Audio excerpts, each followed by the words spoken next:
Jujur aja gue mah ya, gue kemarin minggu ini tuh lupa loh kalau gue punya podcast. Biasa karena minggu lalunya terlalu tepat waktu, jadi kan ke Kamis berikutnya tuh rasanya kayak lama banget.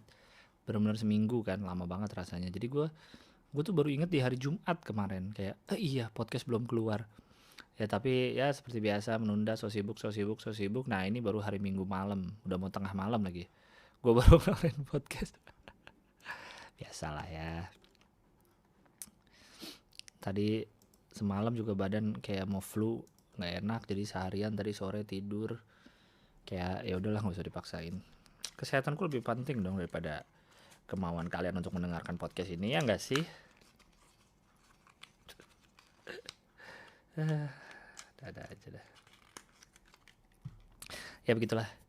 Intinya selamat datang di podcast Biar Lega. Ini berarti episode 87, 86. 87 benar, episode 87.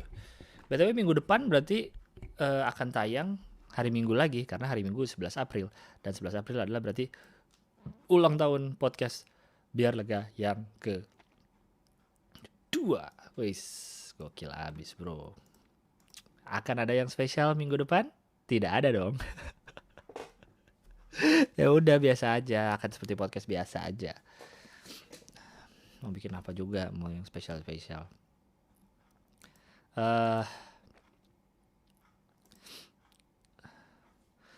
Mau bersihin dulu. Alhamdulillah. Where's my minum?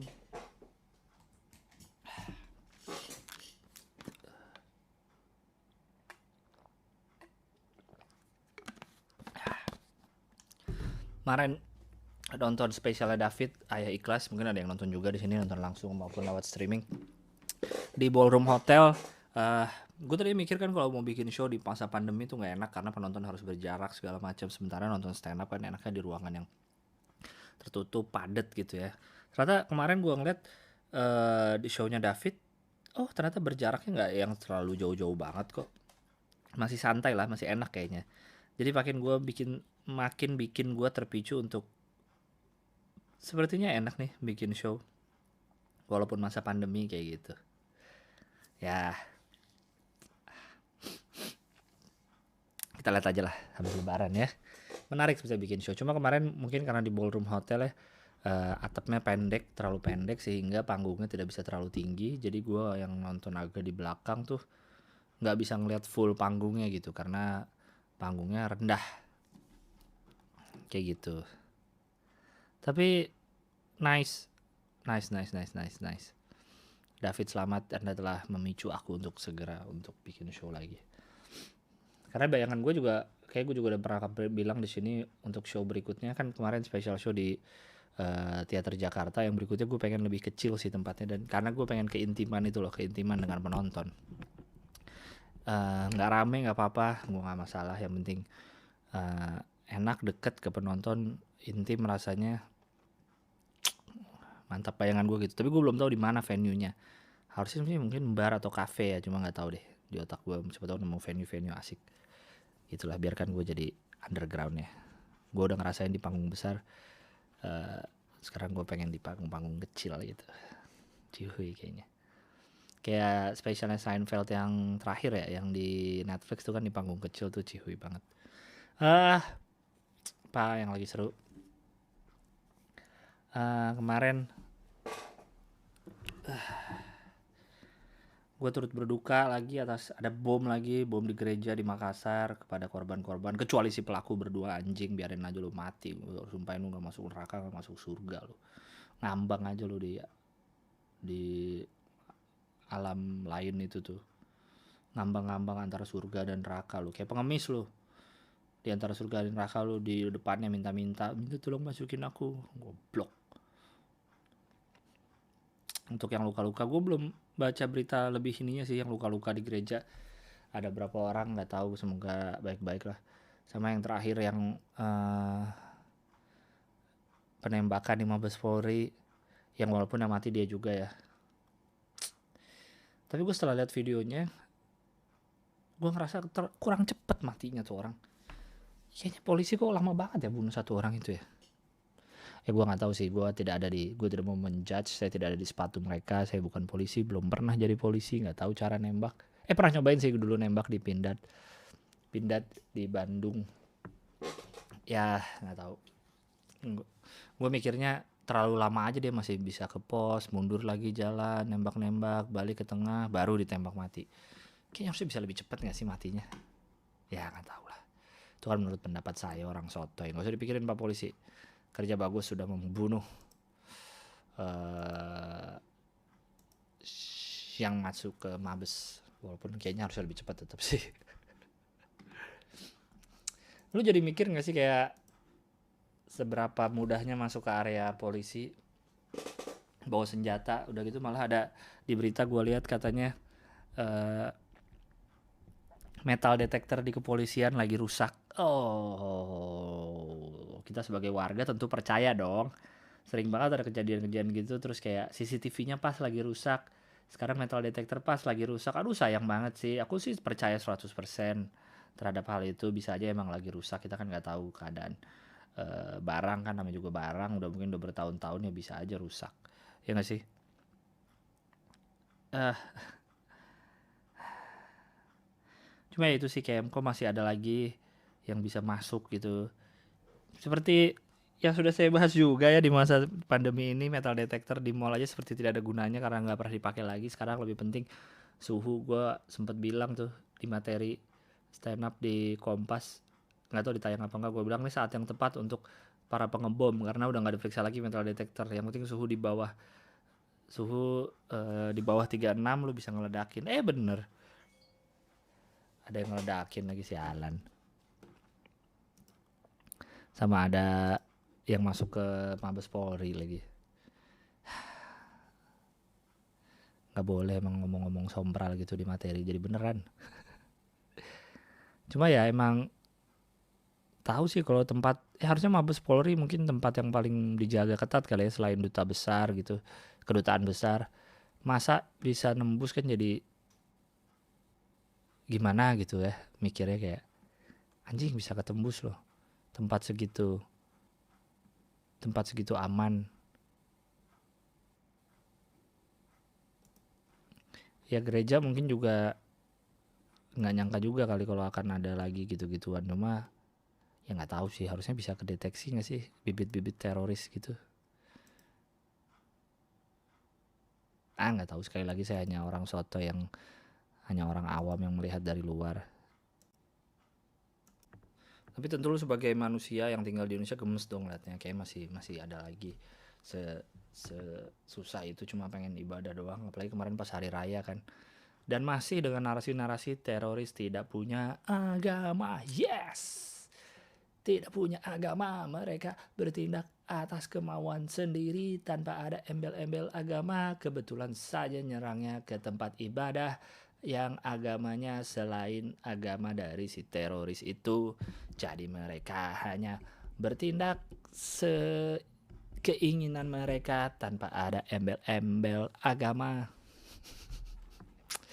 Tau dah, pusing gue ngeliat berita-berita gitu. Walaupun banyak jokes-jokes dan memes yang keluar, apalagi terutama saat yang penembakan di Mabes ya, gue akuin lucu-lucu sih. Ada dua menurut gue jokes yang lucu. Yang pertama, yang sebenarnya orang itu ke Mabes Polri itu cuma mau bikin SIM, cuma dia dikasih tahu temennya kalau mau bikin SIM tuh biar cepet harus nembak. I think that is really funny, really brilliant. Joke pendek yang lucu banget itu. Yang kedua adalah jokes yang gue suka, ngajinya di masjid, belajar agama di masjid, apa di masjid, mau matinya di gereja. Anjing, gue iri loh, gue nggak kepikiran duluan itu. Gue iri sama yang bikin jokes itu di internet. Gue nggak tahu sumbernya di mana, karena gue juga dapat ada yang dari TikTok, ada yang dari Twitter. Tapi gue iri sama pola pikir lu bisa ke situ karena gue belum nyampe ke situ. Anjing, lucu banget. Ada yang bilang, ini mah gue bahas konspirasi teorinya aja lah. Ada yang bilang kayak, inget nggak setelah kasus ini, ada yang inget nggak kemarin kasus dana bansos corona kemana, kasus ini kemana, banyak kasus-kasus yang kita jadinya lupa karena terdistract dengan pemboman gereja dan penembakan di Mabes. Gua nggak tahu sih ya. Penembakan ya penembakan.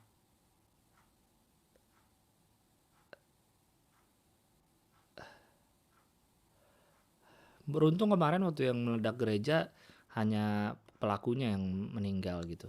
Kalau ada korban di luar pelaku terus ternyata ini hanya untuk pengalihan isu, jahat banget sih. Kalau memang benar ataupun mikir ke arah sana aja udah jahat menurut gua. Gua nggak tahu ya, emang terlalu banyak. Kita kan selalu disuguhi dengan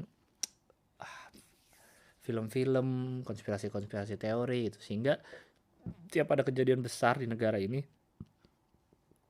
pasti selain mikir ya udah itu kejadian aja kayak gitu pasti kita mikir konspirasi teorinya gitu. Nih ada isu yang lagi dialihin gak sih, ini gini gak sih, ini gini gak sih, nggak tahu ya. Cuma kalau bener sedih sih, jahat banget gitu kalau ada korban, apalagi lu jadi korban sebuah pengalihan isu. Coba lu bayangin apa rasanya lu dijadikan korban pengalihan isu gitu. Semoga enggak sih, bukan lah, ini emang teroris tai aja. Banyak kejadian yang bikin gue harus pengen nulis materi lagi nih.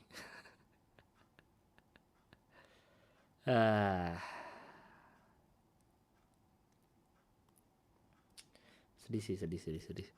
Yang sekarang baru kejadian banget nih malam ini, gue baru lihat di Twitter ada banjir di beberapa tempat di NTT.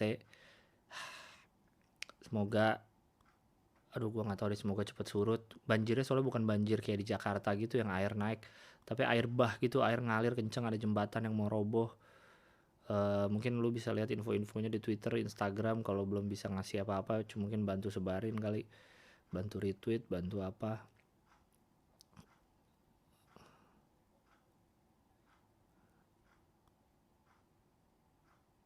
Mikirnya bukan berarti mau bantu-bantu kita karena kita tajir, bukan sih, karena kita tahu rasanya pasti nggak enak banget kalau ada di posisi orang-orang yang lagi kena bencana gitu. Ada pasti seneng kalau ada yang bantu.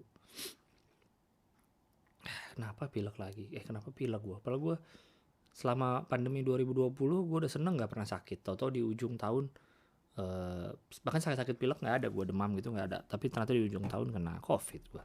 Sekarang tiba-tiba ada pilek bersin-bersin tuh mulai semalam. Bukan semalam sih, kemarin sore lah. Sebelum acaranya David tuh gue udah bersin-bersin tuh. Kenapa nih bersin-bersin? Gue kira gue kan kalau kena banyak debu tuh suka bersin. Kirain karena itu. Ternyata bersinnya berkali-kali menuju kayak wah ini kayak mau pilek nih. Tapi nggak tahu lah. Belum lagi ngomongin yang kemarin rame kan juga kapal Evergreen tuh yang nyangkut di terusan Suez. Wow, tuh kayak ada tambahan pelajaran IPS nggak sih? Gue ngebayang makin kesini nih, makin anak-anak yang baru sekolah sekarang, berarti pelajaran IPS-nya atau pelajaran sejarahnya tuh banyak yang bertambah ya, yang harus dipelajarin ya nggak sih?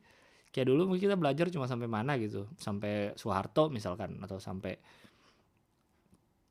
Sekarang semua anak-anak yang sekolah harus belajar udah sampai Jokowi, udah tambah lagi presidennya. Belum lagi kejadian-kejadian kayak teroris segala macam, belum kejadian korupsi apa, mungkin juga masuk ke berita pembangunan apa, tiba-tiba GWK udah jadi, dulu kan belum ada, mungkin itu udah masuk ke pelajaran juga kali. Terus kayak terusan Suez kan dulu dipelajarin kan di pelajaran IPS. Sekarang ada kapal nyangkut mungkin juga masuk jadi ke pelajaran. Di tahun 2021 pernah ada kejadian kapal nyangkut di terusan Suez. Gila ya, anak-anak zaman sekarang makin banyak lagi yang dipelajarin. Mampus lo, pusing dah lo.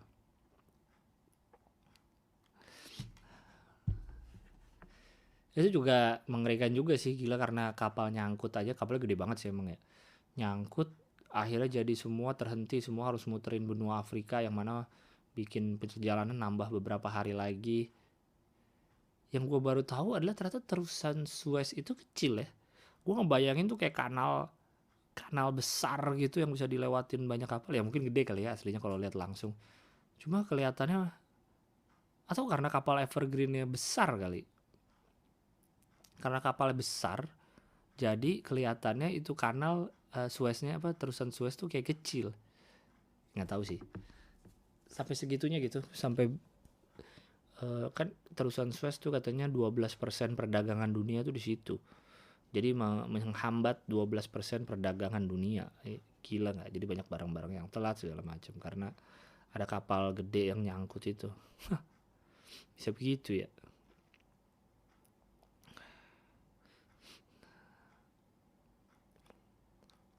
Kata itu juga pengalihan isu apa gitu, ada lagi yang dialihin. Karena katanya nyangkutnya kayaknya dikit banget kok bisa sampai heboh bla bla bla bla bla bla bla. Ah, tahu dah. Capek lulu. Gue pernah bahas ini nggak ya di sini ya? Nggak tahu dah, bodoh. Kayak penasaran gak sih lu kayak semua misteri dunia ini nih, entah ya apakah ada Illuminati, apakah ada yang dalang di balik semua ini, apakah kejadian-kejadian besar itu settingan, apakah teroris itu sebenarnya nggak pernah ada, bikinan pemerintah juga, kayak Al-Qaeda gitu-gitu. Apalah segala macam ya tentang ini pengalian isu atau bukan bla bla ini akan terungkap nggak ya di ujung dunia nanti, di ujung hari nanti, di akhirat saat semua ini akan berakhir gitu. Are we gonna get all the answers? Atau kita hanya akan jadi seperti sekarang gitu, bukan bagian dari 1% dunia jadi nggak tahu apa-apa.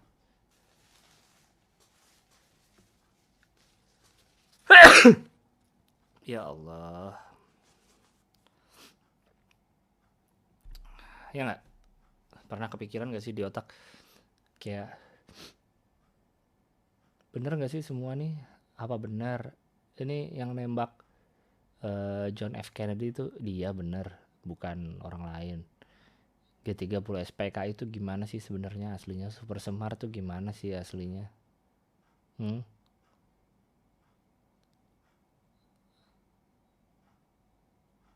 Saat masa-masa Soekarno tuh gimana sih waktu dia diturunin, waktu penjajahan Belanda tuh benar nggak sih sebenarnya yang korupsi tuh eh, orang-orang lokal juga bukan Belandanya?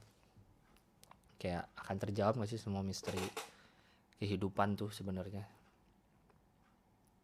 Nggak tahu sih. Akankah terjawab ini semua? Atau ya udah aja hilang gitu, akhirat kiamat, bumi, kehidupan bumi berakhir, kita pindah ke kehidupan berikutnya, ya udah aja hidup kekal abadi tanpa tahu lagi apa yang terjadi di bumi, terus nggak tahu lagi misteri-misteri yang telah terjadi di bumi itu apa ujungnya, apa jawabannya gitu, nggak ada. Kayak gitu nggak ya? Nggak seru banget ya kalau ternyata nggak terbuka semuanya. Kita nggak tahu apa yang sebenarnya terjadi gitu. Penasaran gak sih? Gue penasaran, gue pengen jadi bagian dari orang dalam gitu. Orang dalam, gimana caranya kita masuk menjadi orang dalam pemerintahan kayak, orang dalam apa kayak, jadi kita tahu gitu yang terjadi di bumi ini. Nggak ada yang mau ngajakin gue Illuminati apa nih ya, biar gue jadi tahu gitu ternyata ada nggak sih New World Order itu tuh, ada nggak sih kalau semua ini tuh sebenarnya dunia ini udah ada pengatur skenario nya gitu, yang nguasain, yang tahu nih siapa yang harus mati, siapa yang harus sukses, siapa yang harus ini, di luar Tuhan ya, coba ada yang ngatur tuh semua. Kalau beneran wow, seru sih ya nggak sih, kayak wow ini ada yang ngatur ternyata.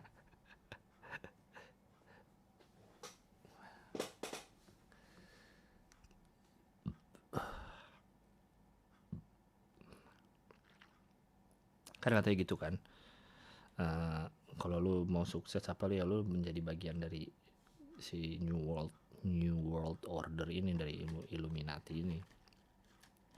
Makanya ada orang-orang yang makin kaya kayak Jeff Bezos, Bill Gates, Mark Zuckerberg, itu semua adalah bagian dari Illuminati. Dan beberapa orang-orang besar di Indonesia pun katanya adalah artis-artis, menurut info-info yang saya tahu ada katanya, sehingga mereka akan terus kaya, akan terus terkenal.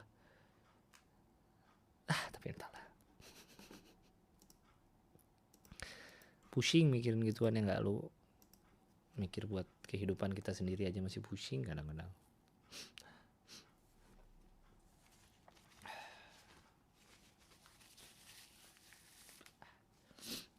Aduh, maaf ya nih, ingusan gue.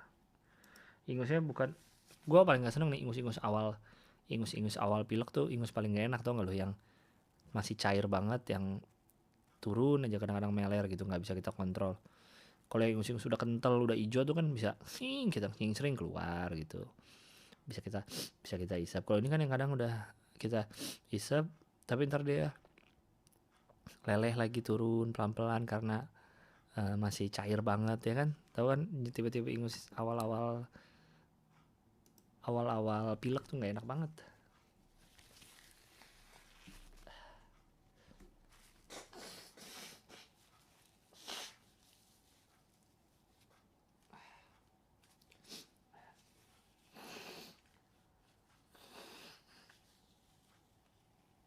Udah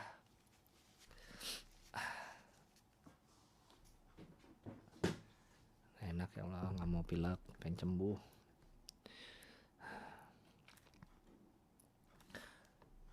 Lu tau gak sih ada istilah kan, jangan terlalu membenci sesuatu, karena kita makin lama tuh bisa, kalau kita benci sama sesuatu, kita makin lama jadi bisa menyerupai apa yang kita benci, ya enggak?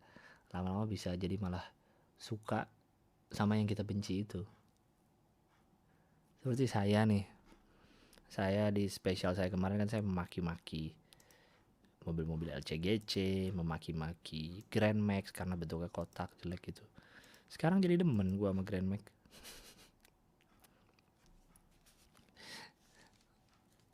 Pertama karena kalau mau bawa sepeda di mobil nggak perlu masang-masang rak, bisa tinggal dimasukin ke dalam.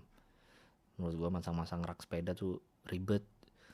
Di mobil udah ribet, di jalan gak tenang gitu, kena jeglukan dikit takut goyang ininya, rak sepedanya gitu, takut jatuh atau apa. Terus kalau parkir ditinggal juga takut sepedanya hilang atau kenapa-napa. Kalau punya Grand Max ya tinggal masukin ke dalam, cerek, enak gitu, bisa bawa 2 kali sepeda di dalam, 3 malah mungkin. Terus juga kalau ngeliat-liat di Instagram tuh ada kayak komunitas yang Grand Max yang udah dimodif-modif, atau bengkel yang modif Grand Max, cakep-cakep juga ternyata Grand Max kalau dimodif, dibikin ceper gitu, dibikin elegan gitu, cakep, jadi van elegan, dibikin off-road, dibikin tinggi, bannya tebel, cakep juga. Tau dah, jadi pengen gue. Ada yang matic gak sih? Atau satu lagi, temen gue kan punya Karimun yang kotak ya, yang generasi pertama. Menurut gue tuh generasi pertama Karimun yang paling bagus sih dibanding Karimun Wagon. Terus Karimun apa, sebelum Karimun Estilo itu jadi jelek, bagusan yang Karimun kotak yang awal itu juga cakep tuh. Sekarang jadi banyak juga yang pakai, kayaknya populer lagi kali ya mobil-mobil gitu ya. Mungkin gue jadi suka karena itu ya, karena mereka populer lagi, jadi banyak muncul di explore IG gue, terus ngeliat cakep-cakep juga ya. Cuman Karimun kotak kecil banget kayaknya. Secara bentuk lucu sih, cuma kayaknya juga nggak ada tenaganya dah. Cuma 1000 cc kalau nggak salah kan. Dikasih bar atasnya, kayak ada rak buat naruh barang, lucu banget tuh. Bannya pelek kaleng aja. Gue pernah belum, nggak pernah nggak ya naik Karimun kotak, naik secara langsung? Kayaknya belum pernah deh. Ini enak itu, bentuknya kecil. Tapi naruh sepeda juga susah tapi ya di dalam, bisa nggak ya taruh? Tapi kayaknya bisa deh, lebih tinggi dibanding mobil gue sekarang. Kayaknya gue harus, mobil gue sekarang nih kalau gue mau taruh dalam Ford Fiesta kan, jok belakang harus dilipat tentu. Kalau road bike yang ukuran yang lebih kecil, dicopot ban depan udah bisa masuk tuh. Kalau sepeda gua yang lain, yang 26 yang lain, yang mountain bike atau yang satu lagi, roda depan dicopot pun susah masuknya karena bodinya besar, bannya juga besar. Tapi sebenarnya karena road bike gue emang kekecilan sih secara size, jadi kayak kalau dimasukin, jadi emang kecil bentuk framenya. Jadi kalau dimasukin ke mobil ya cukup itulah, atau paling nggak harus di luar dikasih rak, atau mungkin karena rak gue kan rak punya bokap ya udah dari zaman gue SD kali itu rak apa namanya, bike rack gue ada. Jadi tuh dia cuma nyangkutnya cuma 2 ke atas sama 2 ke bawah, makanya itu yang bikin mungkin jadi agak goyang dan tidak stabil gitu rasanya. Sementara kalau gue lihat punya orang-orang gitu, ada yang talinya ada yang ngikat ke samping juga, jadi nggak cuma atas bawah, ada yang ke samping, jadi kayaknya tuh bikin jadi lebih nggak goyang, lebih kokoh gitu kayaknya. Tahu dah. Jadi kayaknya gue ngeliat yang bawa sepeda di mobil, kok tenang-tenang aja nyetir ya. Kalau gue takut kalau nyetir mesti pelan-pelan. Ada lagi yang agak mahal tuh biasanya di SUV sih, ditaruhnya dari bawah, jadi kayak nyambung ke bumper bawah mobil gitu, jadi sepedanya nggak ditusuk di frame tapi di berdiri aja di bannya. Itu lebih mahal lagi tuh, lebih cakep kayaknya, juga lebih stabil, nggak akan goyang-goyang sepedanya, cuma ya lebih mahal. Yang lucu juga sebenarnya kalau yang ditaruh di atap mobil, atau nggak, di atap mobilnya dikasih raknya ada yang khusus buat naruh sepeda, nah taruh situ. Cuma masalah kalau sepedanya ringan dan mobilnya rendah nih kayak mobil gue masih bisa tuh ditaruh atas. Cuma kalau sepeda berat kayak MTB gue berat nih, diangkat ke atasnya udah hese. Tapi lebih lucu tampilannya, wih bawa sepeda di atas. Walaupun kalau masuk basement mall pasti susah tuh, nabrak atasnya. Udah gue gak kuat gue nih, gue ingin segera tidur biar besok sembuh ininya, ingusannya. Baca email lah ya. Aduh, emailnya belum dibuka lagi. Gue post dulu deh, gue mah gak mau buang-buang durasi. Dari tadi gue mau login gak bisa-bisa. Jangan-jangan internet gue mati nih. Oh enggak deh.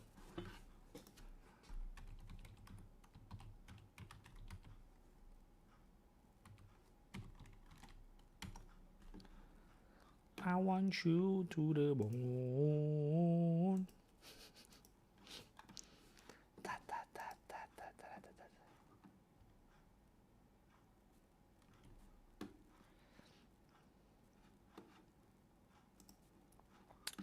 Nah,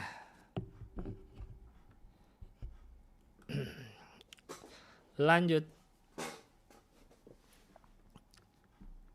Oh, ada Mutia nih yang waktu, kalau Anda ingat Mutia adalah yang selalu membantu saya ngurusin pajak. Oh, dia email nih, udah lewat pajak, udah nggak apa-apa lah, denda gue. Habis ada yang belum dapet ininya, bukti potongnya. Oke lanjut, ini baca dulu nih.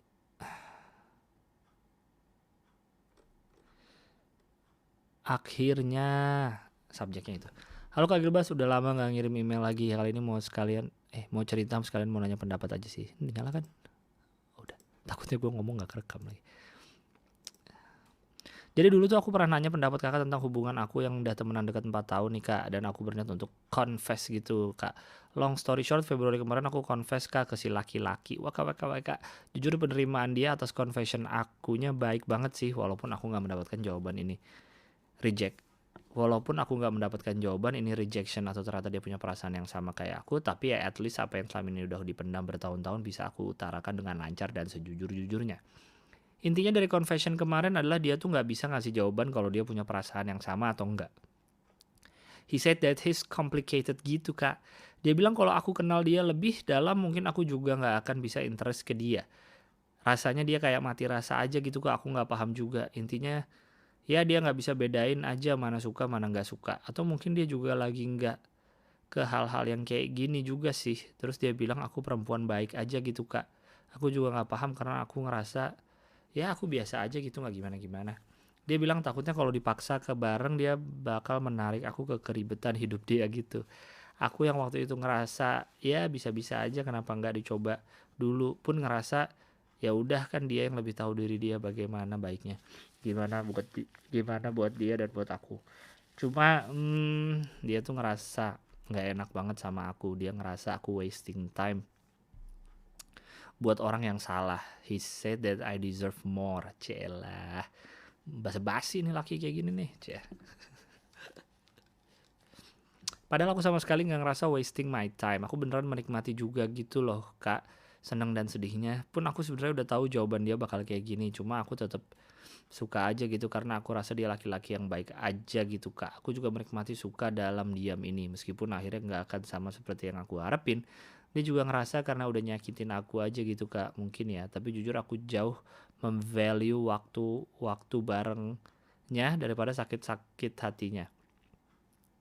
Kayak kalau sedih ya tinggal sedih, sakit ya tinggal sakit gitu, paham kan WKWK. Aku beneran suka aja gitu Kak bareng-bareng sama nih orang, beneran ya nothing tulus aja. Kalau iya berbalas berarti bonus buat aku, kalau enggak pun ya udah gitu Kak. Cuma nampaknya laki-laki ini jadi memikirkan aja gitu Kak, jadi nggak enak, super nggak enak banget sama aku. Aku bingung Kak, menurut Kakak aku harus gimana ya meyakinkan laki-laki ini bahwa I'll be fine. Kayak ini tuh pelajaran dan perjalanan hidup yang memang harus dilewatin dia, cuman buat aku gitu Kak, nggak ada yang salah. Aku harus gimana ya Kak biar dia ngerasa oke dan nggak ngerasa nggak enak lagi sama aku, hehe. Maaf panjang banget ya, tapi I hope bisa dibacain dan dijawab. Best regard.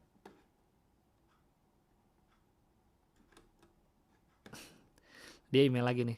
Heu gede. Kenapa selalu kekirim best regardsnya sih, jadi kelihatan kan dari kampus mana, hehe. Iya nih, jadi dia ada best regard terus kelihatan di kampus mana, jurusan apa. Oh ya satu lagi, kenapa akhirnya confess pun ya cuma pengen bilang aja apa yang selama ini dirasain selama 4 tahun ini. Karena ngerasa bentar lagi lulus juga. Dan ngerasa harus ngeluarin perasaannya kalau memang dia gak merasakan hal yang sama.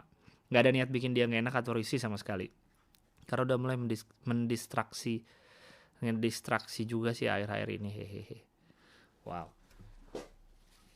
Ntar ya, mau minum dulu ah.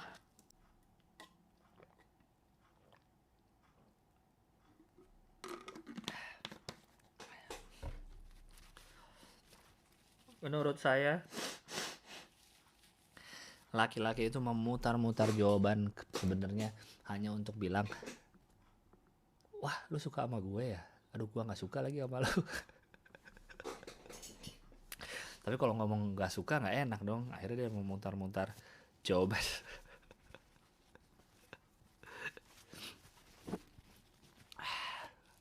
Makanya dia bilang dia complicated, dia bilang dia nggak enak sama lo, dia bilang dia hidupnya lagi ribet, pusing. Gue nggak mau ganggu hidup lu. Kalau lu sama gue ntar lu nggak tahu gue hidupnya kayak gimana kan, ntar takutnya lu malah jadi tertarik lebih dalam ke hidupku yang lu nggak akan siap ngadepin hidup gue kayak gini. Jadi mendingan gak usah dulu deh, cie.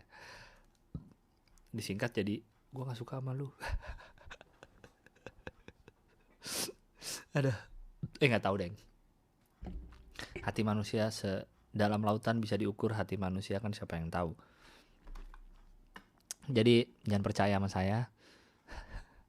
Ya udah kan intinya kan keinginanmu adalah untuk lega aja, kalian mengeluarkan isi hati biar lega doang kan, nggak peduli dia bilang apa, tapi ya udahlah ya. Kayaknya dia emang nggak suka. Nggak tahu. Lanjut. Suci 2. Bang, gue abis nonton Ngobrak di channel Gofar Hilman. Di situ bintang tamunya Kemal Palevi. Di bagian akhir-akhir Gofar nanya di antara 3 besar Suci 2, G, Gilbas, Kemal, siapa yang paling kaya? Jawaban Kemal sama aja lah, tapi yang paling miskin udah pasti Gilang Baskara. Wah gimana tuh bang tanggapannya? Emang Kemal ngomong gitu ya? Gue gak nonton. Ntar gue liat dah. Tanggapannya apa ya? Gak gimana-gimana sih. Tujuannya ingat ya, yang pernah gue baca di internet dan menurut gue bagus banget. Tujuannya adalah untuk menjadi kaya, bukan untuk terlihat kaya. Tahu kan bedanya? Menjadi kaya dan terlihat kaya. Oke. Gue aja udah pengen, gue udah cerita ini, gue Ntar lagi udah mau ngeluarin kaos gue semua nih. Mau nyesain kaos-kaos polos aja, beli kaos polos udah. Gue nggak mau kaos-kaos gambar lagi, nggak mau beli-beli lagi dah. Udah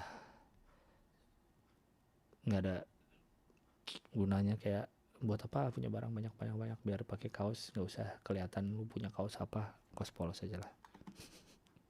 Itu tanggapan saya. Biasa aja gue mah gitu-gitu. Nah ini nih Mutia nih yang tadi nih.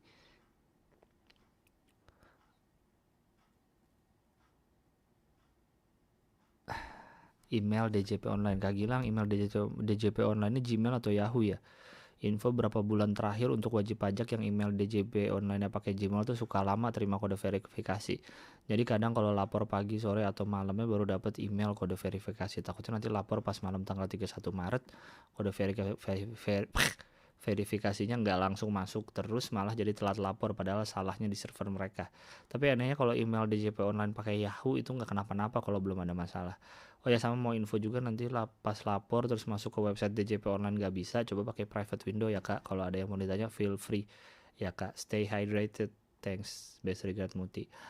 Saya sudah kena denda sini, sudah lebih, cuman itu Muti nanti aku email lagi ya. Ada yang belum masuk ini apa bukti lapor pajak. Ntar, oke lanjut. Permisi Bang, mau tanya temannya Bang Gilang yang namanya Wawan Ciku kemana ya? Kok udah jarang muncul di Twitter, akunnya dihack orang Turki apa gimana? Terima kasih. Pertanyaan tambahan, kira-kira pas bulan puasa beliau muncul lagi nggak dengan ganti liriknya? Rindu dengan celotekan-celotekan khas bocah Bekasian. Terima kasih lagi Bang.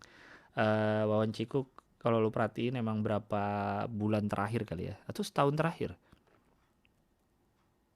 Enggak sih, enggak setahun terakhir lah. Hampir setahun terakhir beliau hilang dari peradaban kayaknya. Ya, beliau sedang ada masalah yang mungkin nggak bisa gue ceritain di sini. Doain aja semoga masalahnya cepat kelar sehingga beliau bisa konsen lagi di menghibur kita semua, karena beliau orang yang sangat lucu, sangat menghibur, bahkan bukan di kalangan penikmat, di kalangan komik-komik pun beliau sangat lucu. Bagi komik-komik beliau sangat lucu, cuma lagi ada masalah aja sekarang gitu, jadi harus mengasingkan diri dulu. Doain aja lah semoga masalah cepat kelar. Gue juga pengen dia cepat balik lagi. Si orang goblok satu itu. Lanjut. Enggak pakai judul. Halo Bang, ya elah gue nge-email lagi. Hahaha, berarti dalam 1 bulan ini 2 kali gue email podcast lo. Ini bulan apa dia email? Maret 18. Tadinya mau nanyain, ya kok belum upload juga sih, ditungguin padahal. Tapi ntar lo pasti bilang giliran gak ada baru ngerasa kehilangan. Jadi udah nge-email aja daripada nge-DM belum tentu dibalas juga. Gue niatnya mau cerita soal masalah hidup, tapi kayaknya masalahnya belum sampai titik puncak. Jadi kapan-kapan lagi gue ceritain deh. Aduh aneh. Harusnya gak usah dibaca sih email iseng aja. Thank you Bang Gilang, gara-gara podcast lu gue jadi semangat, gue mau ngapa-ngapain, mood booster abis, gokil. Sehat selalu Bang, terima kasih sekali lagi, salam. Gue aja kagak semangat mau ngapa-ngapain di hidup, lu jadi semangat, aneh. Gue aja ngerjain podcast males-malesan. Panjang nih. Nama email jangan dibaca ya. Assalamualaikum warahmatullahi wabarakatuh. Waalaikumsalam. Sudah berapa bulan sepertinya sejak terakhir saya mengirim email ke podcast ini karena kesibukan. Maraton anime, hehe. Apa kabar Mas Gilang? Semoga sehat selalu walaupun sempat kena COVID. Sewajarnya para pendengar COVID lagi. Sewajarnya para pendengar podcast ini Mas, saya kirim email ke sini cuma ngeluarin unek-unek yang belum sempat dikeluarkan aja. Saya sedih gara-gara ditinggal nikah sama mantan gebetan. Kalau di email-email sebelumnya saya sebut Pevita, ya walaupun pasti Mas Gilang juga lupa sih, secara yang kirim email ke sini juga banyak. Pevita ini nikah Agustus 2020, padahal dari pertengahan 2018 sampai Mei 2020, saya dan Pevita baru deket lagi. Nikah Agustus, oke. Hampir tiap malam video call, tiap saya pulang ke Jogja juga kami selalu nyempetin buat main keluar kota bareng. Gimana sih pulang ke Jogja tapi main keluar kota? Biar bisa nginep pasti. Tapi ulang tahun saya bulan Mei sepertinya jadi momen terakhir kami. Saya kembali lagi pergi dari Jogja jadi budak korporat. Setelah itu kami lost contact begitu saja. Lalu awal Agustus dikabarin kalau bisa datang buat pernikahannya. Sekalian perpisahan karena dia mau ke Kalimantan setelah nikah. Suaminya orang Kalimantan. Sad. Dan begonya saya beneran datang. Asu. Lanjut ke unek-unek lain nih ya mas. Oh ini beda. Beda apa namanya? Beda cerita.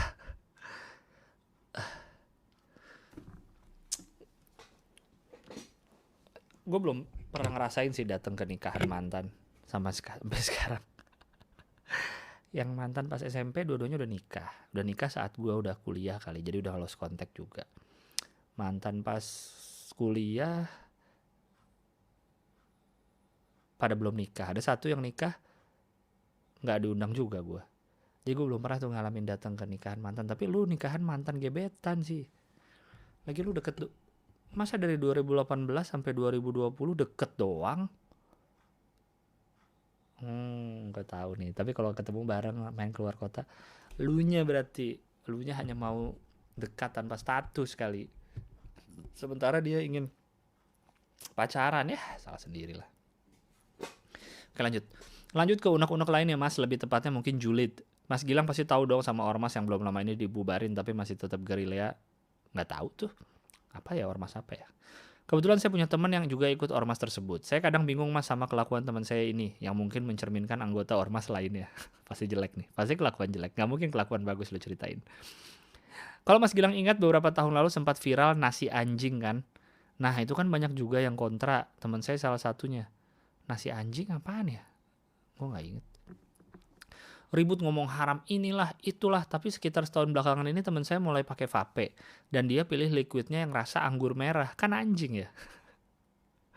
Siapa tahu rasanya doang kali anggur merah, nggak ada alkoholnya. Lu mah cujon. Terus yang terbaru ini kasus perselingkuhan Nisa Sabian. Teman saya ini udah sampai yang berkali-kali share potongan ayat atau hadis tentang zina dan perselingkuhan gitulah. Udah berasa paling bener kalau ngingetin orang. Padahal dulu konon kabarnya ada ulama pentolan ormas yang chat seks. Dan sepertinya hampir semua anggota ormas ini sepakat kalau ulamanya tidak bersalah. Nggak sampai yang share potongan ayat atau gimana gitulah. Kocak. Gue seneng nih orang marah-marah gini. Sebenarnya saya masih mau julid tentang banyak hal lain, tapi sepertinya email ini sudah kepanjangan juga. Dan saya mulai lelah harus berusaha buat kalimat-kalimat sepanjang ini dengan bahasa seformal mungkin. Lagi ini kenapa harus formal? Bahasanya kan gue bilang enak baca email yang rapih gitu, bukan masalah formal tidak formal bahasanya, tapi emailnya rapih. BTW berapa kali ngirim email ke podcast ini sekalian buat latihan juga sih bang, soalnya sering kena tegur atasan masalah etika surat menyurat sama interaksi dalam kurung ngobrol. Ya kan susah ya, perlu adaptasi gitu. Tiap hari ngomong gue lu pakai anjing-anjingan, tapi tiap di kantor harus formal banget. WK. Sekian bang emailnya, makasih udah dibacain. Keep safe and healthy. Wassalam. Tapi kan latihan gimana kan email ke sini kan gak resmi. Isi hati saya mengenai hidup. All hail Bang Gilbas. Gue mau cerita tentang keadaan yang saat ini gue alami. Entah kenapa di umur 20 ini, di circle pertemanan gue udah mengecil dan rata-rata teman SMA gue udah ada teman baru. Entah dari kampus ataupun teman kerja mereka. Dan di dalam kondisi ini, pandemi, gue ngerasa selalu gak ada teman untuk meluapkan emosi ataupun isi hati gue ke orang. Dan gue juga bener-bener ngerasa ditampol banget sama realita cinta bertepuk sebelah tangan, kerjaan gaji di bawah UMR, tekanan keluarga yang sangat banyak. Gue ngerasa gue berada di titik paling kontol dalam hidup di masa pendewasaan ini. Banyak banget pertanyaan di kepala gue. Namun selalu tidak ada orang yang tepat untuk menanyakan hal tersebut.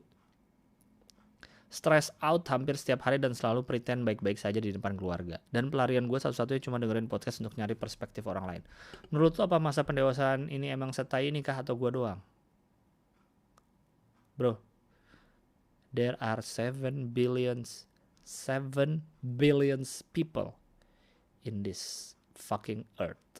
Gak mungkin lu doang. Ingat, kita tidak spesial. Anda tidak spesial, saya tidak spesial. Semua tidak ada yang spesial di muka bumi ini, oke? Saya sering sekali bercerita di sini soal umur-umur 20 sampai siapa nelfon malam-malam? Bentar.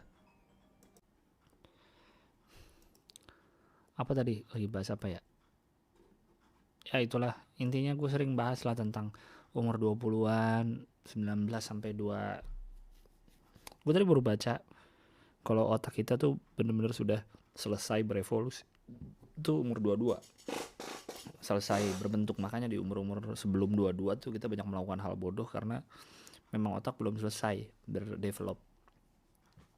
Jadi umur 20, wah, nikmati aja bro.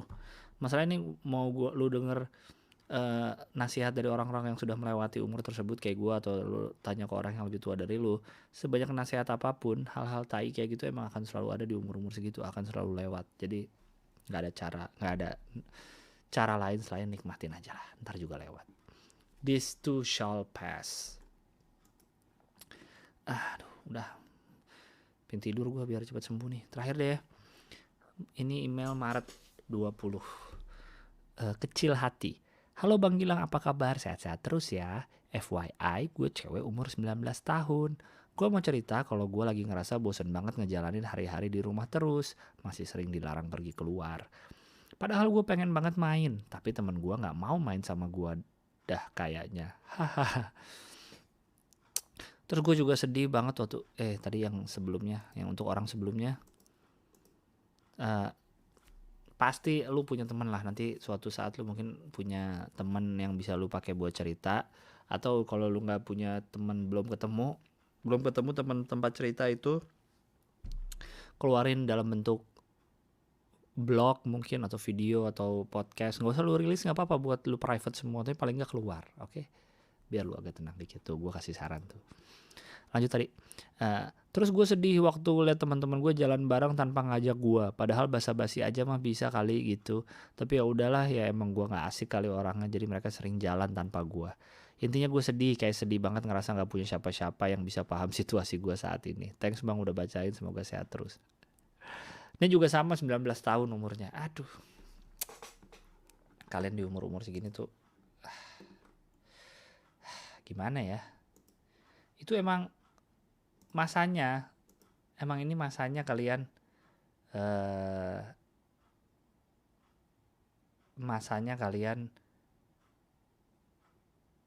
susah gitu, mikir banyak aneh-aneh gitu,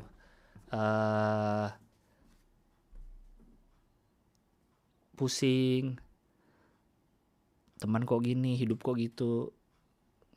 Nggak tau lah, gue cuma bisa bilang tenang aja.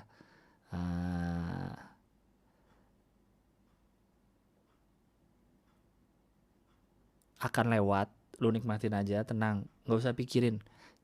Sekali lagi jangan kontrol hal-hal yang tidak bisa lu kontrol. Otak-otak teman-teman lu kan nggak bisa lu kontrol. Ya udah biarin aja mereka seneng-seneng kalau emang mereka mau gitu. Kayak lu lakuin yang lagi lu lakuin aja gitu. Lakuin apa yang, nggak tahu apa yang senang lu lakuin, kayak gitulah. Oke? Nggak usah terlalu pikirin, aduh teman gue kemana. Ntar muncul kok teman-teman terbaik lu yang mungkin, orang-orang baru yang mungkin bisa jadi teman terbaik seumur hidup lu sampai lu tua nanti. Muncul sendiri orang-orang kayak gitu, tenang aja. Intinya kalau gue sih selalu mikir bagusin diri sendiri dulu aja. Percuma lu pengen, gue suka cewek yang gini, gue suka cowok yang gini, gue suka temen yang gini, gue pengen temen yang ngertiin gue. Mending lu jadi orang yang seperti itu dulu. Lu jadi orang yang asik, lu jadi orang yang baik, lu jadi orang yang seperti yang lu mau, teman kayak gitu. Ya gitulah maksudnya. Ntar akan datang juga. Jadi mending kita perbagus diri aja. Oke, udahlah ya segitu dulu. Biar langsung segera diupload. Siapa yang mau email di podcastbiarlega@gmail.com. Alright, sampai jumpa di episode edisi 2 tahun hari Minggu depan, April tanggal 11. Bye bye.